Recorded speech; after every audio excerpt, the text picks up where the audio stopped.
To crimp an Ethernet cable, I highly suggest you get this tool. This is a Klein Ethernet crimper. I've bought other tools. This is superior. Also get a tester. If you really want to be able to do this process quickly and efficiently with accuracy, this is what you're going to need. I have a miswire on this cable.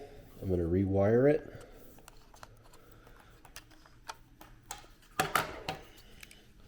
I'm not going to use any other tool. I'm not going to use any other wire stripper. I'm going to start by just cutting the end off.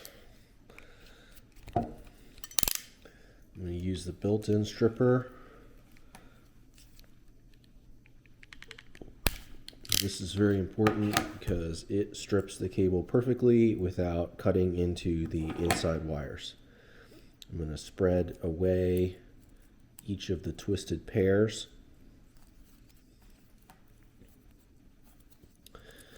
And then I'm going to cut that little inside guy. This is the most annoying part, is untwisting the pairs. Depending on what kind of cable you've purchased, sometimes they can be easier to work with or more difficult to work with.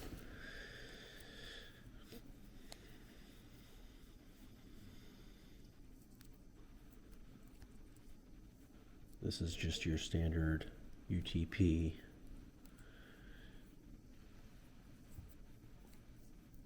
Again, this is the most time-consuming and difficult process. One tip I have found to get these cables to straighten out is you take your thumb and your index finger and you basically pinch and pull, and you do that in every single direction.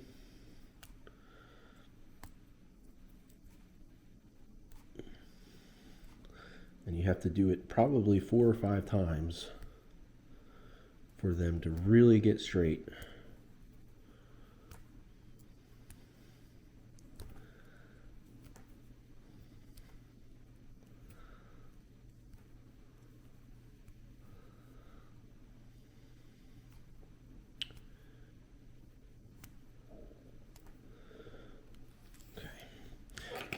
Common mistake I've made is that I go the wrong direction. So the trick is to look at the tool and understand that the connector is going to go in with the clippy part facing up, just like that, on that side of the tool. So we're going to look at our reference, and we have our solid brown followed by our stripe brown followed by our green followed by stripe blue followed by blue followed by stripe green, solid orange, stripe orange. Once we have that in order, kind of just work to straighten the cable out. Check our work again. Solid brown, stripe brown, solid green, stripe blue, solid blue, stripe green, solid orange, stripe orange. Then what I'm going to do, pinching the cable in the direction that I want, I'm going to put it back into this cable cutter.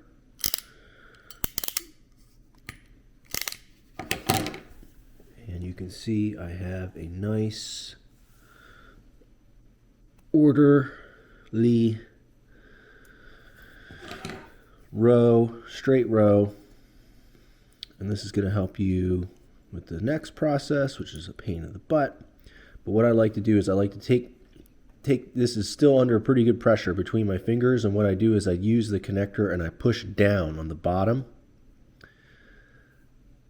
And the hope is that when you slide it in, they should easily go through a pass-through connector. And I've used the non-pass-through connectors. I think they suck.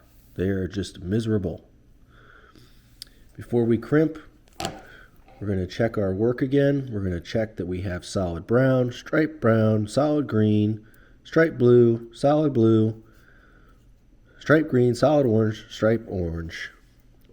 If you cut the inside of the connector, this little separator, if you cut this out, you shouldn't have any issue with these getting bunched up. And what you want to look for, the most common mistake I've made for miswires, is one of these cables doesn't push through.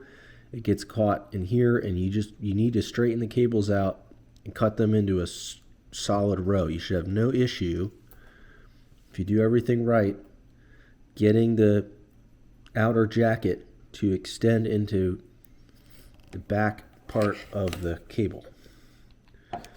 Shove it into here. Press it. We're done. Check your work again on the end. There you go. So let's see. I'm willing to bet that I also need to do this other one to fix this miswire. No, I fixed it. So we're good to go for this cable. I'm just using this one as a kind of a convenience cable to hook up my laptop to my router, so doesn't need to be intensely perfect. There we go.